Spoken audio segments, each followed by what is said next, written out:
back to another episode of And Security and All, the podcast that keeps you safe from this crazy world on the internet and all the cyber talk that we hear about. As always, I'm your host, Kim Hakim, and today I'm joined by brilliant Dr. Rebecca Wynn. Today we're bringing you an episode that's equal parts of informative and entertaining because let's face it, cybersecurity doesn't always have to be doom and gloom.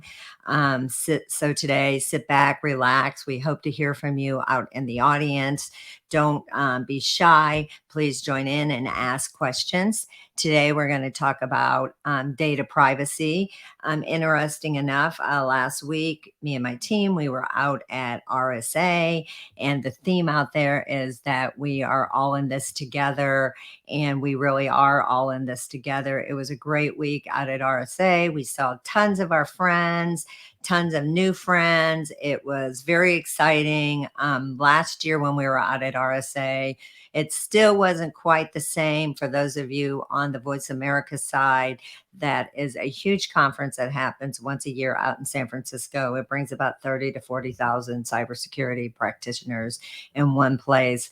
Lots of networking, lots of parties, lots of educations, lots of brilliant speakers. So we are coming off the high of that. And now we are getting ready to, we are finishing up our Philadelphia conference and we're heading out to Minneapolis. So we're still on the road doing all kinds of great things. Today, again, we're going to talk about data privacy as privacy regulations they are becoming more stringent. Businesses will be forced to pay closer attention to their data collection management practices. They require increased investment in privacy and security measures to ensure compliance with regulations and protect their customer data. So tons to talk about that. You know, privacy regulations will require businesses to be more transparent and with their data collection and their usage practices. So what does that mean? What's that going to involve, and how is the government going to get involved in that? Today, I have Dr. Rebecca Wynn. She is a recognized thought leader, advisor, author, speaker in the field of cybersecurity and data privacy. She has over 25 years of experience in the industry and currently serves as the Global Chief Information Security Officer, Chief Privacy Officer for Matrix Medical Network. Dr. Wynn has a wealth of certifications, including CISSP, CRISC, CASP, CICA, and CCISO. Maybe she can explain all those to us. And she has been recognized with numerous awards for her contributions in the field. So let's welcome Dr. Rebecca Wynn. Thanks, Kim. It's great to be with you again. And just a little correction there. I'm not with Matrix Medical Network. I'm with Click Solutions Group, where I am the founder of Global CISO and Cybersecurity Strategist. You can catch me on Soulful CXO, my weekly podcast that airs on Tuesday at 10 a.m. Mountain Standard Time, which is Arizona time. And you can catch me on the monthly show that I do for Bright Talk, Threat Watch. Okay, well, guess what? Guess where I got that information? From when I was keynote speaker for you a couple of years ago. I know you were. So I have a little confession to make. I have recently started using Chat GPT, and I threw your bio in there, and I thought I corrected it because your bio is so long. I was like, it's going to take me 5 minutes to read your bio and I'm going to get so tongue tied. So let me see if it will condense it to me. So that proves that Chat GPT is not always correct. So my apologies on that. No worries. And just because you mentioned that, I actually have had two companies call me in the last probably 3 weeks, maybe 4 weeks, where people have actually taken my bio and then try to write their own resumes and stuff like that and get in the door that way. So note to self out there are people paying attention that it's a help, but it is not the leading authority in anything. Well, and we'll talk about that a little later because I'm fascinated with Chat GPT at the moment. I've had speakers on the show that we talk about that, and interesting that that it messed up your bio like that. I put mine in there though, and I rewrote my bio, and it found some things about my Navy history that I was like, how in the world did it know that? So I think it's a very interesting tool, and I'm sure it found out some things just through interviews that I had done. So anyway, but Rebecca, Dr. Rebecca, Dr. You call me Wynn, Rebecca. That's good. I usually call you Rebecca, but I do want to give you the courtesy of, putting the doctor out there because you definitely have earned that. So, before we get into, talking about privacy regulations, and you happened to keynote the very first event I did with FutureCon out in Phoenix, and that was 5 years ago. That was the first year of FutureCon after I had sold my last company. And since then, you kind of have like gone gangbusters in the industry. So congratulations on all your success. What I'd like to do is if you could just share a little bit about your background and how you got to where you are, and tell us a little bit about you before we dive into some deep stuff on privacy today. No, thank you. It's interesting when people look at journeys. So I'm classified as a polymath and expertise in many different areas, not just cybersecurity. And so one of the things that ends up happening is that when you're good in a lot of things, what really should you do lifelong? So I've had a career actually before cybersecurity. I was in financial services. That's why you see that I helped many of those firms. I was number one in the nation for Mutual of Omaha, New England Financial. Found myself actually doing a lot of self-funding and things along those lines before it was really in vogue is what I want to say. So people actually doing it. Then I found myself writing a lot of programs and things along those lines to be able to run all those actuarials, which end up getting me thinking like, I really enjoyed this side of things, and thinking about that's when computers were like in vogue at the time, just kind of coming out. I ran laptops and things like that. And I found myself in hacker forums and stuff like that, finding out how people were getting around things. So I actually went back to school and then after having a double master's, went back and got a degree in IT from DeVry. So I tell people life is too short not to do what you love. You work more than 2,000 hours a year. Probably a lot of us work probably close to 2,500, 2,600 hours because you do what you love. So I tell people out there, if you're not doing what you love, it's okay. Change careers, do your love. It's fine. Sometimes you'll find that different times in your life will lead you on another path. So that's how I actually got led down this field. Started out writing programs. I'm a programmer. That's why you see licensed pen test and a lot of kind of stuff. I did that with semiconductor companies. I did it with retail companies. Before it was again in vogue, tablets had just come out. I found myself creating programs to allow people to do things more efficiently, creating big configurations, being able to order things more efficiently with their backstock and things along those lines. That led me down indeed in banking, met some people along those lines, said, you're a natural information security officer. From there, that's when you see me working for DoD, NCI information systems, went around the world being either a lead assessor or project engineering teams, getting our bases and forts and things along those lines more secure. That's why everyone says we don't hear a lot about you until you then went to like LearnVest.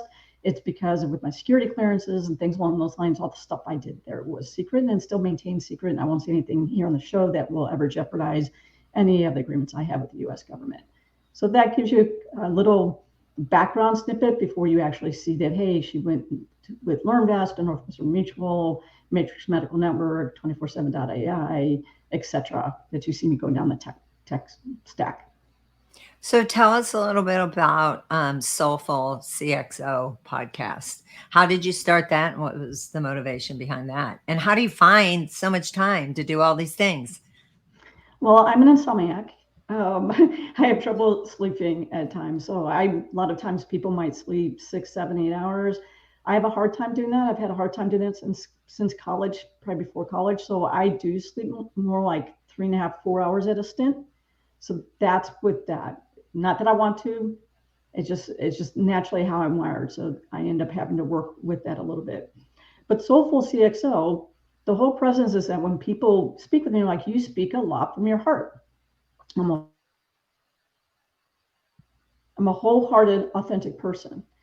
And so I started to gravitate towards people who are more like me when I would speak at conferences or things along those lines. So the whole premise of that is I speak about leadership, core values, health, wellness, and resiliency, because that's what's important to me as a human.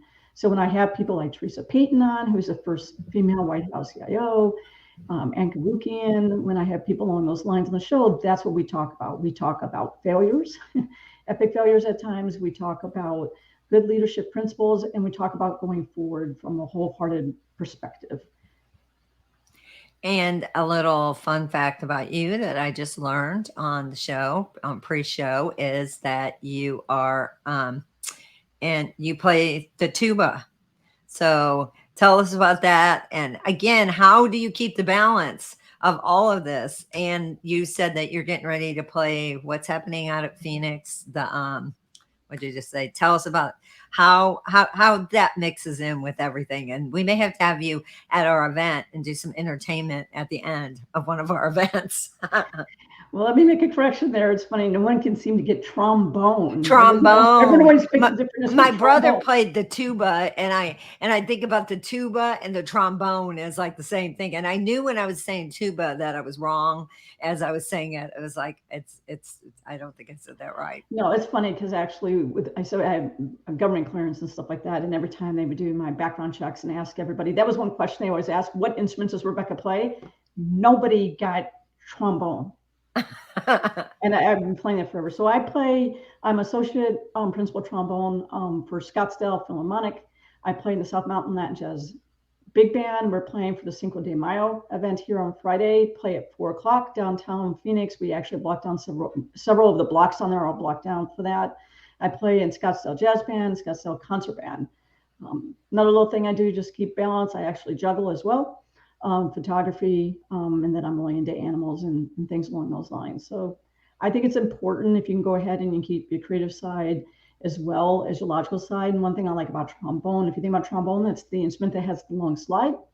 So I'm moving my hand from front to back. So I'm moving the slide out and bringing it in. I'm reading my music from left to right. They're conducting from right to left. Then trombone players always have to be listening to everyone around them and constantly retuning because that's a tuning slide.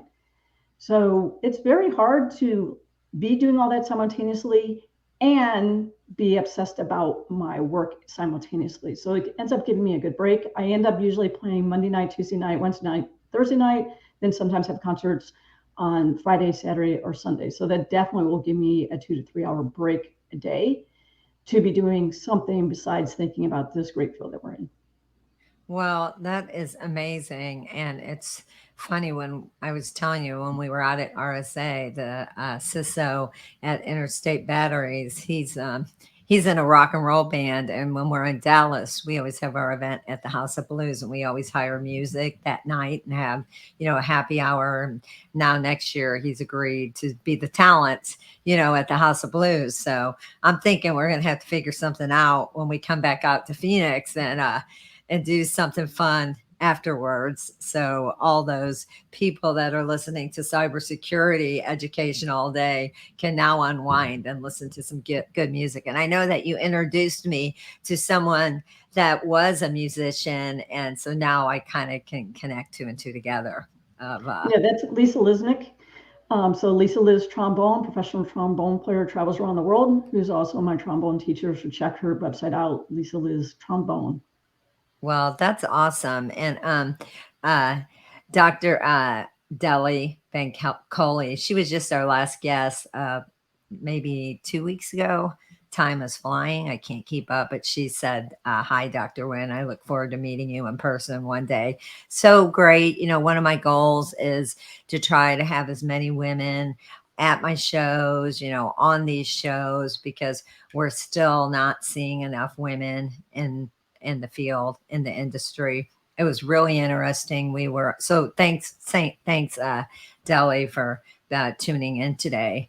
I was in Canada a few weeks ago. We were in Montreal, and I was very surprised because that event maybe had, I want to say, 5% of women in the audience, at least in the United States. We're starting to see 20%. We're probably starting to see 20% of women in the audience. not, maybe 30%. But what was the enticement for you when you were in high school? Did you know that this is the field that you wanted to go into? Were you already technically minded, especially if you're creative and you were already, I imagine you started music early when you were a child, I would assume. Yeah, I started music because my mom made me. I love my mom. She made me play violin for the first year. But as soon as I saw trombone, I wanted to play trombone. And so that's one thing I think about. If you really listen to your heart, a lot of times it will tell you what you gravitate towards, but we usually have people around us for some reason say no. And I probably couldn't play trombone because there's probably only 2 trombones and they were probably taken and violins were open. So nothing against that. But the one thing was is that I was one of those people who was good at a lot of different things. I was good at math and I was good at English and history and I'm just curiosity minded in a lot of different things. There's two types of educated people. There's some people who say I'm educated, and there's other people who say the more I know I really don't know everything. So hey, that's cool. Teach me. And I've always been one of those type people. And people say, well, that's great. But the one problem is you're a straight A student and everything. So what is it that you really want to do your career in? I don't know. So that's why I've actually done a lot of different turns during my career because no matter what I do, I generally can do well and better than most people. I think part of that really comes now that I understand is because I'm authentic at my core. I like helping people. I like being a positive ripple effect in the world. And so whether that's working in retail, that's what I'm going to be doing. You come in to go ahead and to purchase something for some reason. And I want you to get what's going to be fulfilling for you. I've never worried about if it costs $1 or $1,000. I'm always going to serve you to the best of my ability and help you because that's what I'm there for. And so I've been able to go to different careers and be successful. But you're saying that is that something that energizes you at your deep core is different. And that's why I tell people there's always a paycheck out there if you want a paycheck, but I don't work for a paycheck. Don't get me wrong. I like to buy things like other people. But if you offer me $1 billion to work at a place and it didn't resonate in my core, I would not work there for 1 second. And I have walked away from bad situations where the people I was around, nope, they were toxic. Toxic environment, toxic people. That the outside presence of the company was very good, but internally was not a good place for me, and I left. And so I think that's one thing that people don't talk enough either out there is that it's okay to walk away from a situation that is not good for you holistically. A paycheck is never worth it, in my opinion. Yeah, I agree with you. This is my second company that I started, but had lots of, I was in the military, was out, in the industry working for someone else. But my last company, I was there for a long time, 20 years. But I specifically, in every single, move I've ever made, like going in the military, my gut said it's the right thing to do. Every job, every move I've made, my intuition has told me that it is the right thing to do.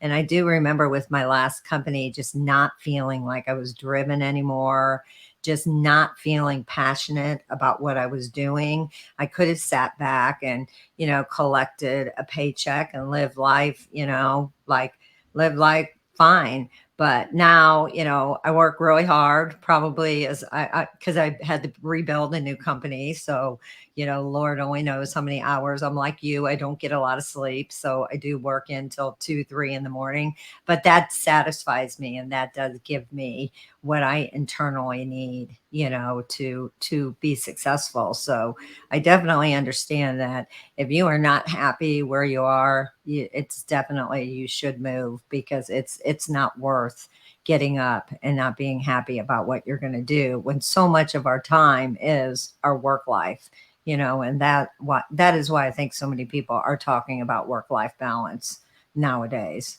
So, Yeah, and I think it's kind of dangerous. It's interesting how people always say, "Well, I'll get out of that tomorrow. I'll just hang out for another 5 years or 10 years or 3 years or whatever, and I'll be fine." I've had people in my life, very close people in my life, who all of a sudden didn't feel well, went into the hospital, and then found out they had, level 4 terminal cancer and had 6 weeks to live. Yeah. I just tell people, I don't wish on anybody, but it gives you a different perspective when you think about if you are miserable today in anticipation of I'll just save enough money so I will be okay at a future date. You don't know what that future date is. What we have is the present. You and I right now have this second, everyone else has this second. And so I tell people who listen, there's a golden nugget here for you in your life. There's a golden nugget for me here in my life in having this conversation with you. I'm not guaranteed next hour or next minute. So if you are in a job, so if you're around people who really are making you miserable, do some self-reflection. Are you adding to the situation, not adding to the situation in some way? But if it's really a struggle, the chapter with them is done. Doesn't mean it's kind of like reading a book. Doesn't mean that down in chapter 20, they can come back around in another area. Sometimes life has to make you very uncomfortable to get you to the next thing that you can go ahead and help other people. And I know one thing for me, when I've been the most miserable, is when I don't listen, right? And the thump gets harder and harder and harder until I finally hear it and move. And then I've always looked back and go, man, I really should have listened to that 6 months ago or 9 months ago. You're still going to be okay, but listen to that sooner. And one of the things that you see that as we see a lot of changes is maybe the company that you're working for, you went into one culture, then it went ahead and a lot of executives changed, your managers changed, there's strategic change and stuff like that. And now the company that it is now is not the company that resonated with you when you took that job 6 months ago, 3 months ago, 9 years ago. It's Yeah. okay. There's other companies out there that can appreciate you. And so sometimes we hang on too long. And I'm absolutely preaching to myself that every time I've hung on too long and didn't listen to that innate thing that said, you know what, it's time for you to move on. Again, everything will always work out well for you. But that's the one thing I don't want to hang around too long. And the other thing is I can't be honest with you, I can't save every company out there. I wish. I'm really good about privacy and strategy, and I can't want it more for you than you want it yourself. So sometimes it's okay to walk away. Yeah, and before we like kind of dive into our topic, I just and this by no means is like trying to promote FutureCon, but just to give you an example, when we were in COVID, there were so many people. We do all of our events in a hybrid mode, and there are still people that don't want to come out. It has nothing to do with COVID. It has to do with the security of introverted people that just want to stay home. And I have to talk them into it sometimes because we go through a really big confirmation process. I'm like, just come out. I promise you're going to have fun. I can't tell you, every show, there is so many people. Thank you so much for inviting me because now I feel better. I'm not home alone. I've met new peers, which opens up different opportunities. And so any type of networking events out there, not even just FutureCon, your local chapters, go to those kind of meetings so you can find out other opportunities that are out there for you. Sitting at home feeling sorry for yourself and being miserable is not going to get you anywhere. So that's just I just think it's really important that you stay connected with other people. And then maybe this is not the industry. If it's not the industry for you and you're really miserable, you know, there's a million different resources out there for you.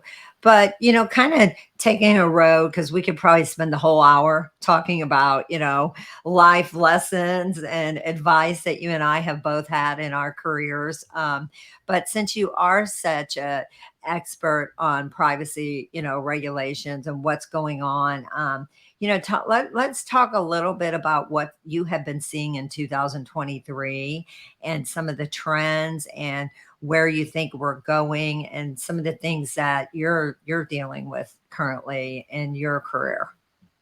Well, it's interesting. One of the things is the United States has always been way late to the game, which to me has been very sad. I think most of you guys know who do follow me. Dr. Ann Kavukian, I'm an ambassador underneath her probably 13 years ago. She made me that Privacy by Design. If you're following that, she's the one who created that. It's in, I don't know, like, I forget how many companies now, countries, like 42 countries or something like that. And you can listen to her on Soulful Six, so the first episode as well. But one of the things is that I do like that It's in cities too, right? Cities have said, hey, we're going to take privacy and we're going to go ahead and put some other regulations city-wise to protect ourselves. States have said, you know what, United States as a government, you're not doing this. We're actually going to take some steps.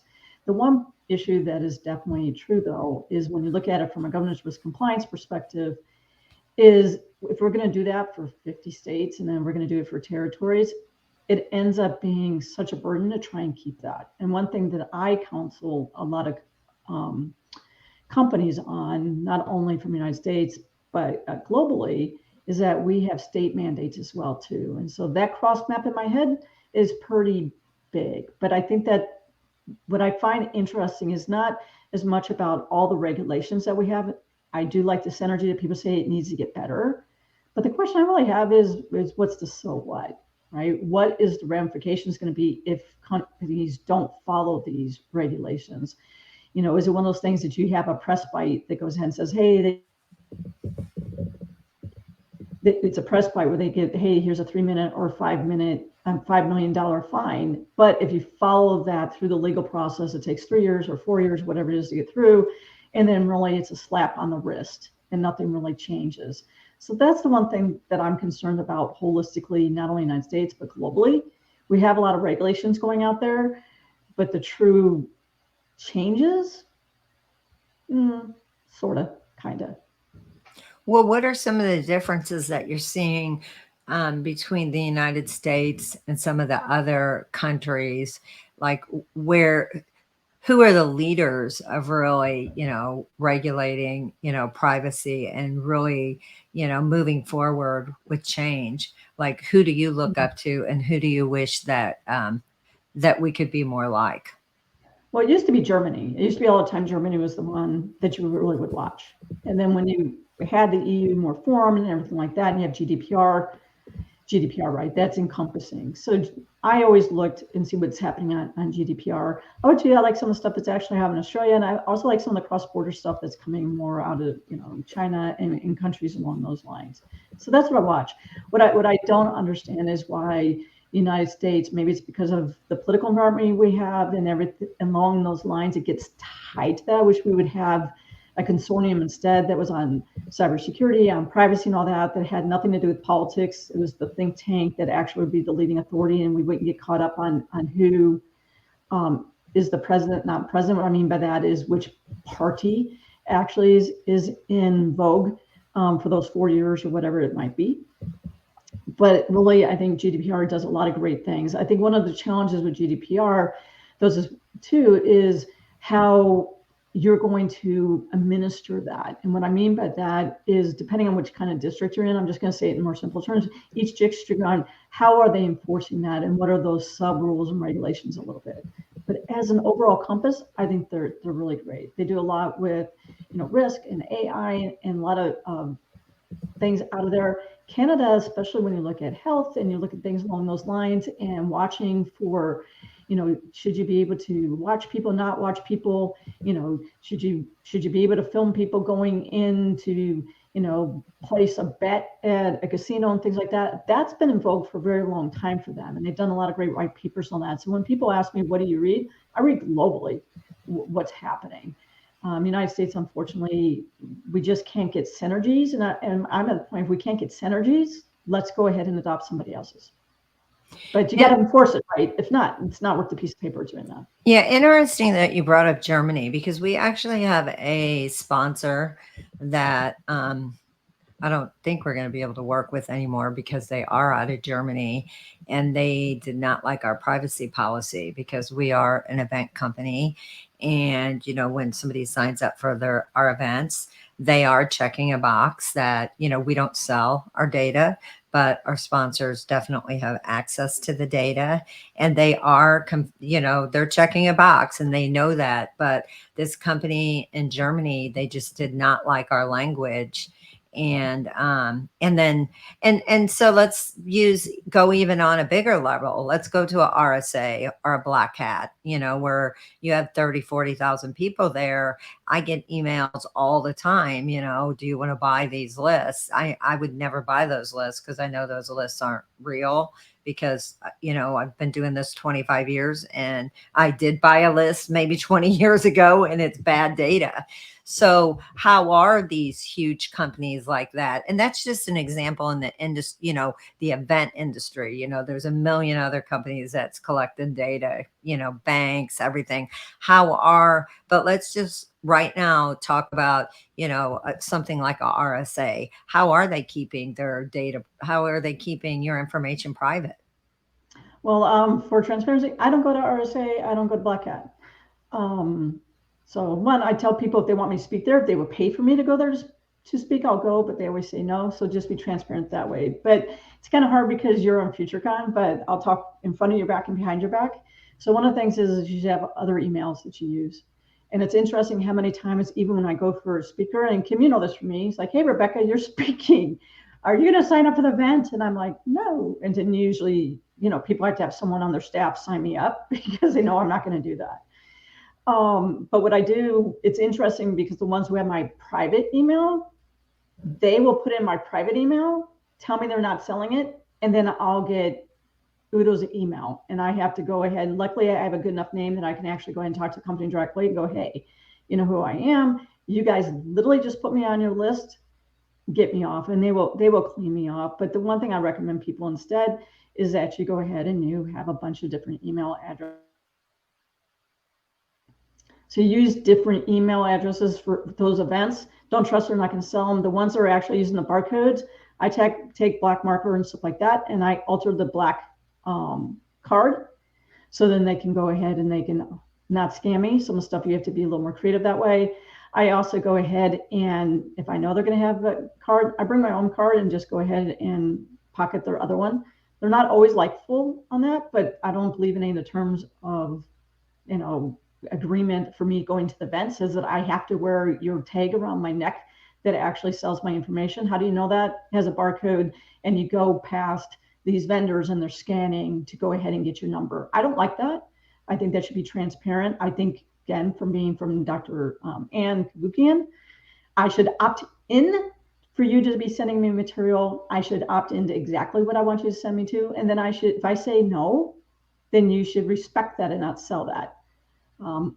Also, the other thing is I do too is with the email and stuff like that, I tell them I will permanently block you on the firewall. And so you'll never get into anybody from the company that I work with or for. So I think you have to be almost heavy-handed that way. But yeah, use multiple email addresses. If you can't do that, one way to do too is a lot of them, it's the way you write your name. Maybe you go ahead and the second and the third letters, you go ahead and you capitalize them and stuff like that. See things along those lines as they capture them. But they're making $300, $600 off their name. So it's nothing free. And I have no problem talking about this at all, because we don't sell our Yeah. list. She And doesn't. I know that for a fact because I tested her. Just saying. well, and the privacy professor, Rebecca Harold, I mean, she emailed me and she said, Kim, I just got an email that said, do you want to buy a FutureCon list? And I'm like, that made me so mad. And she sent me the email, and her being the privacy professor, she did some research into it. And, I even, went and tried to get a hold of this company, and they're always, overseas, there's some company overseas, so you can't get a hold of them. But it's frustrating because it almost makes me want to buy the list because I want to see what's on the list, So we actually did that. We had somebody pose and say, we're interested in buying your list. Can you send me a couple of the samples? So they did send us some samples and all the information was wrong. So it's just, again, I'm not in the business to make money off of selling the list. I'm in this business for a completely different reason. So it makes me really angry when I see that people are out there. I just had that, and Canada's pretty tough too. And I just had a Canadian tell me the same thing, and he was not happy. But I'll address them and say, show me what you have, because it's not us. So what do we like going away from the event? events when we're putting in an application and for, say, we're getting a new home loan, I did have my identity stolen.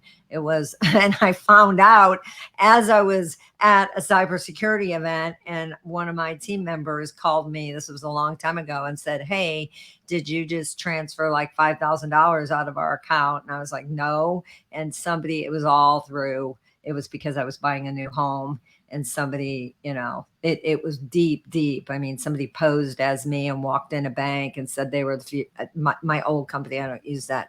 My old company's name, said they were the CEO of that company, and they were able to withdraw like $5,000 out because it was somebody that looked like me, and it went deep. They stole my identity on the business side and on my personal side, and this was like 15 years ago. And I thought I should go to LifeLock, which that did nothing at all.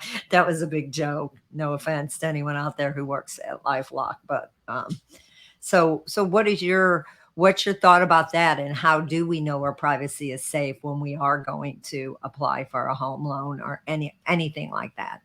Well, I'll just say for record, anybody wants to go into a bank and deposit money into my account, I'm happy to take it. Buy Yeah, me a they didn't coffee. deposit. Yeah, buy Yeah. me a coffee. I'm out there happy to go ahead and Yeah. to take a donation and buy me an Earl Grey tea. But if you want to deposit money into my account, Yeah. wire transfer money into my account at any point in time, I'm happy to do that.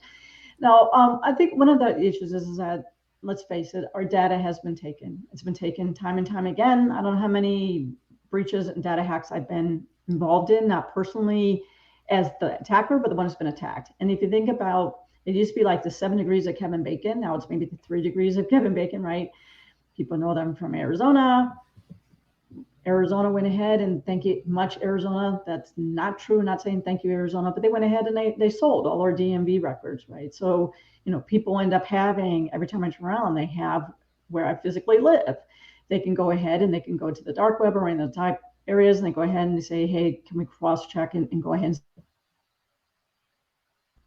so they have your address, then they have your phone number, and then they go to one of these call list people who have your email. So you have to be ultra vigilant anymore. And that's why you have different multi-factor and bioauthentics and things like that. If you don't already have that on every one of your phone, every time any of my accounts is used for a credit card or banking or anything else, my phone goes off. That's even for 1 penny. One, it also keeps me honest not to overspend. But I have caught people who, when I've been volunteering one time, where a person went ahead and they're like, hey, you just bought this $1,200 phone. And I immediately called Citi. Citi Cards is one of my cards.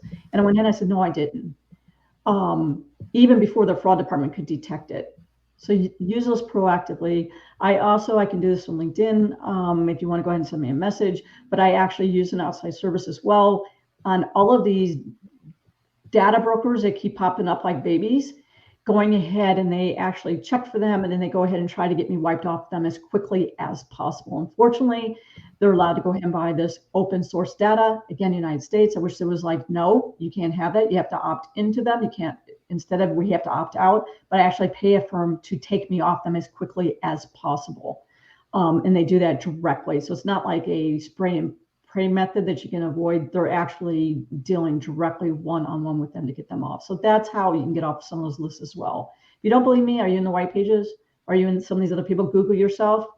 If you know that, all the bad guys do that as well. The other thing, when you talk about LinkedIn and stuff like that, I would tell you personally, I think the people who are sharing too much about their family life and everything else, it's not Facebook.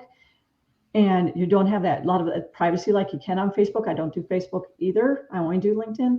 But you should be really careful on all the privacy information you're putting out there. But there are cleanup companies that you can do behind the scenes, and that's how I use to try and keep it within reason. So my public stuff is public. You guys know I juggle. You guys know that I go ahead and play trombone. It's out there that I've skydived and stuff like that. But stuff that you can go ahead and curtail. Yeah, I agree. I feel like LinkedIn should just be business. You probably don't like it, but I have a tiny little small Instagram personally that I don't think anyone could find. It's just for my personal. I probably have 140 followers. I don't want any of my business people following me on that, because that's my personal life, and um, I have 3 kids, and I'm going to bring this up with you, being that you are in privacy, because no one, all of my guests, I bring this up and I still am not getting the best answer that I'm looking for. I went out at RSA and we went to a TikTok party. And right after that TikTok party, TikTok got hacked.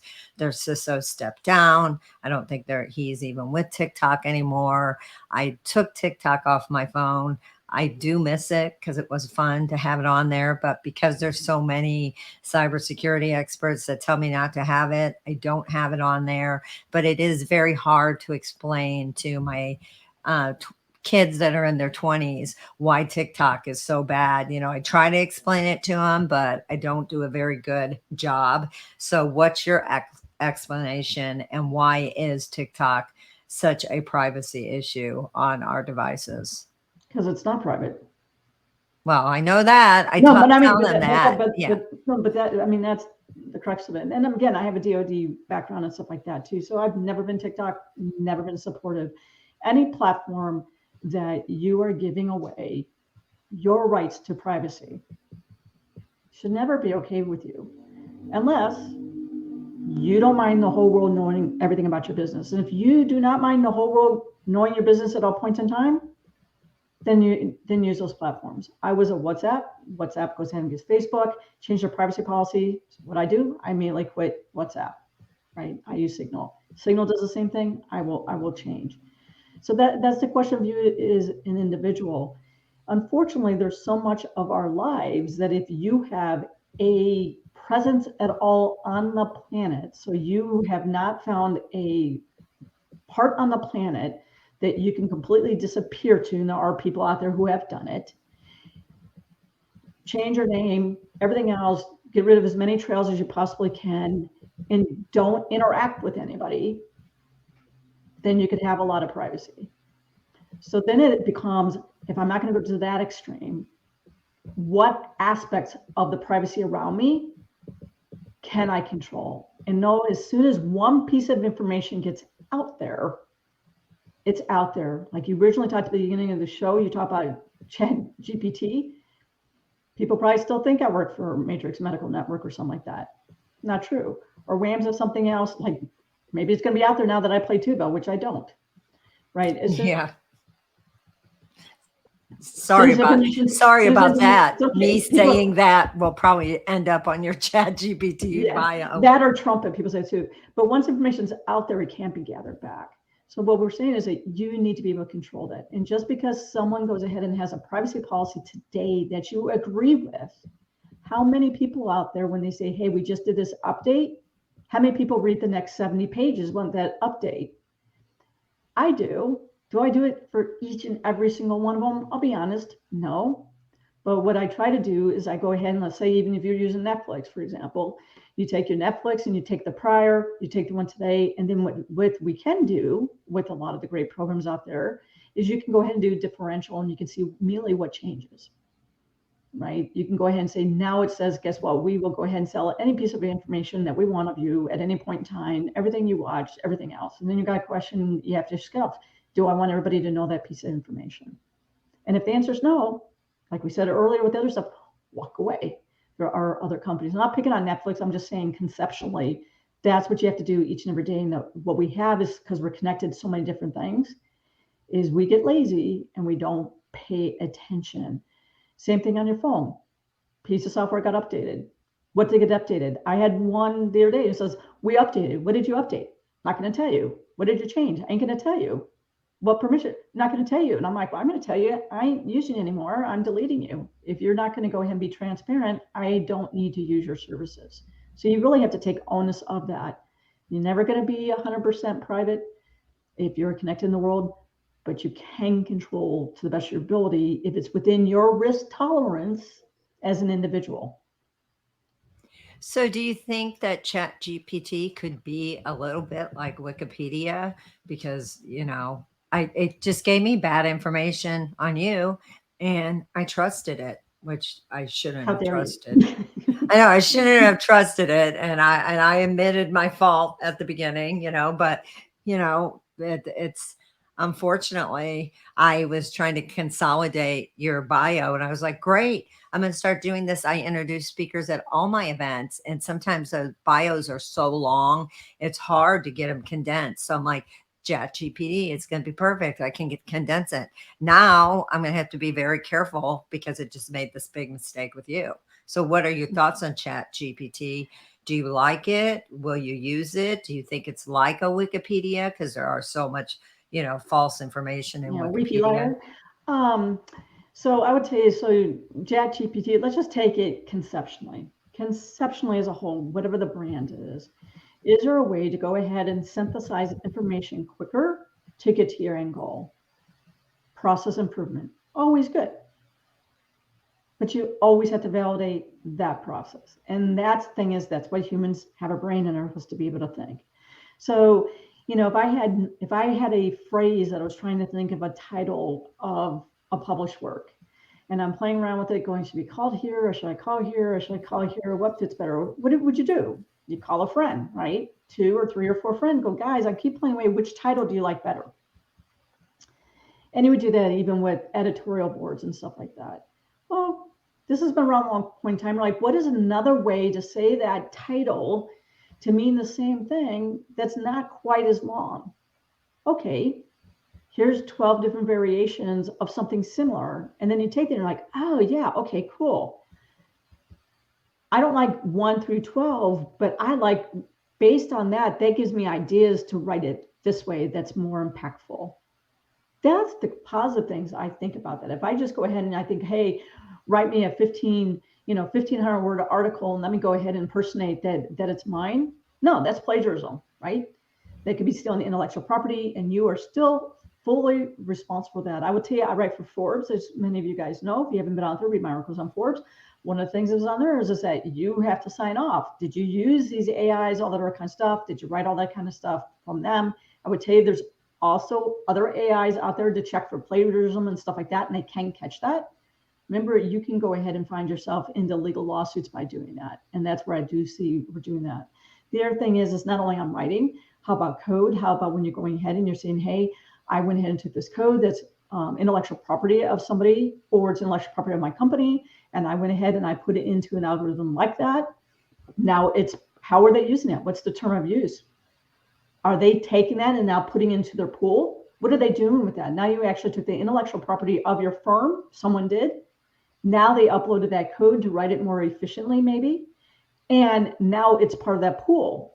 Now your intellectual property is potentially being altered. What about songs? We talk about music.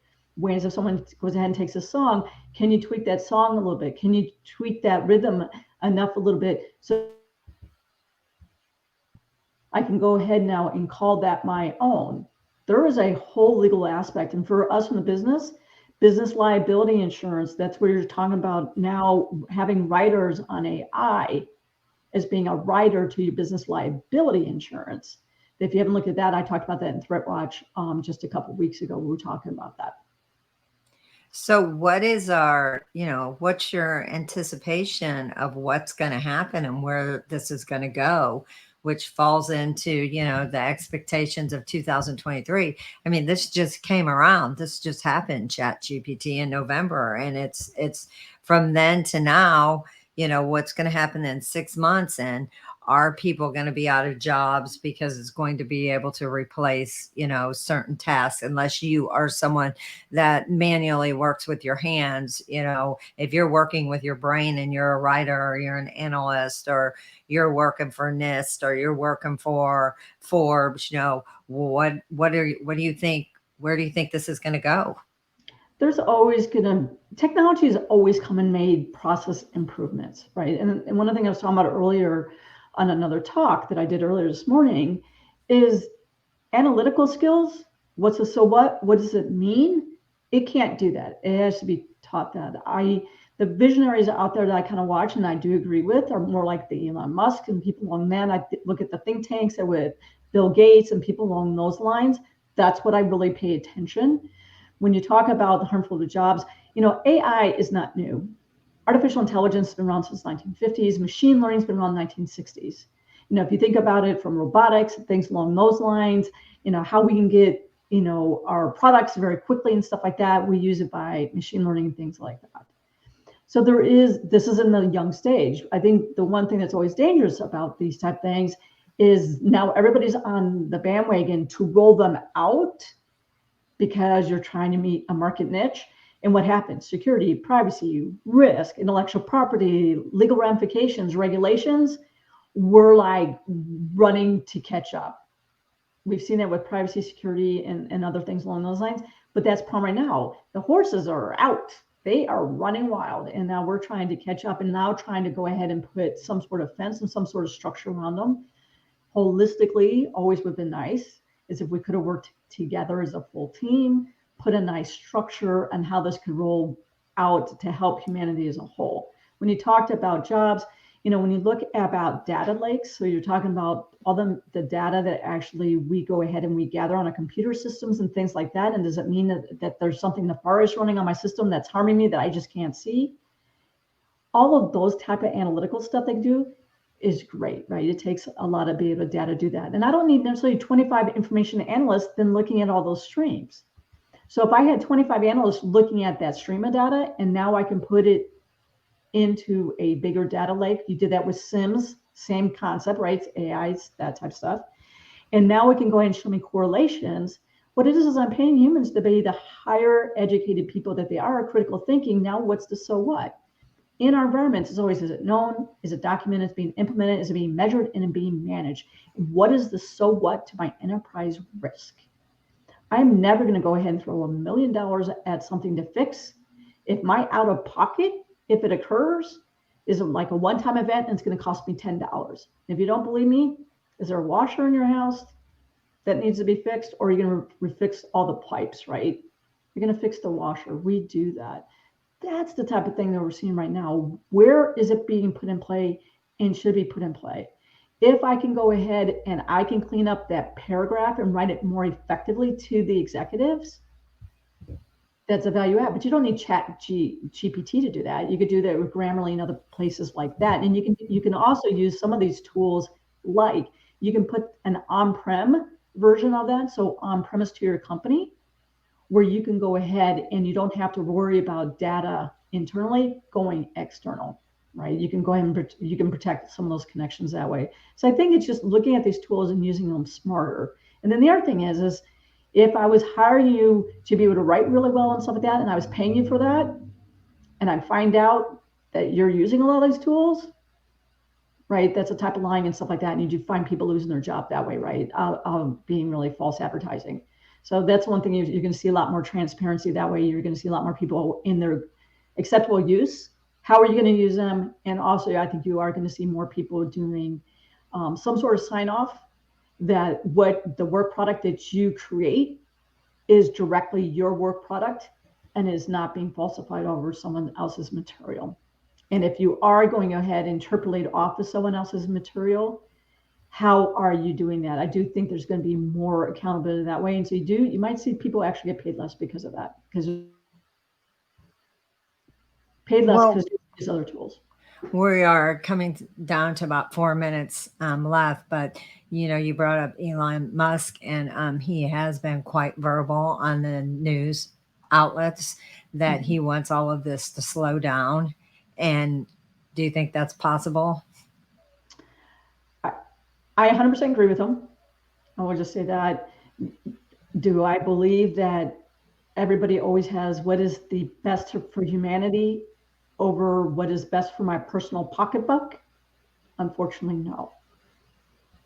Yeah, yeah, I agree. And, on another note, a friend of mine who's a professor did some use chat gpt and put some of her work, like she was a student, in there. She put several papers in there to see what they were going to come out with. She couldn't tell that they came from chat gpt, but she did say they were C plus B minus papers. So if you want a C plus or a B minus, go ahead and use it. But if you are looking to, now, has that changed? Is it going to continue to change? Do you think, maybe these are some parting words? How more aggressive is it going to get? Is it going to become perfect? It messed up me putting in your, bio. are we going to see it perfect more?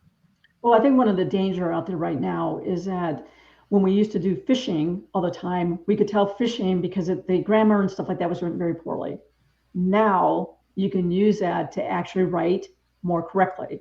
You could go ahead and impersonate being Rebecca or Kim because you can see what writing is already out there and how they write. Now you can write emails, and so you can go ahead and you can impersonate them more intelligently by using that. So the phishing and the scammers, definitely a complete game changer. And I know we're running out of time, but that's one thing that should be definitely on your radar, besides intellectual property issues, as well as your personal liability for misuse or personal liability of the company for people within your company misusing it. A lot of lawsuits probably coming down the pipe. The other thing you need for business liability, pay attention to the AI risk riders that are coming out. And Dr. Rebecca Wynn, who is a global CISO and a cyber security strategist. Tell people how they can find you, how they can find your podcast, and just stay in touch with you. What's the where? I would assume LinkedIn. LinkedIn's always best to get a hold of me. I do vCISO work. I do cybersecurity consulting all the time. Reach out to me on LinkedIn. Soulful CXO, Tuesdays at 10 o'clock, every podcast platform on that. And then the Threat Watch through Bright Talk is monthly. Go ahead on Bright Talk, it has a channel. Well, thanks, Rebecca, for being here. We hope to see you out in Phoenix at our show, and maybe we can catch you on the trombone, not the tuba. Thanks, Rebecca, for being here. Thanks for everyone for tuning in to another episode of And Security for All. You all have a great week, and we will see you next week. Thanks, everyone.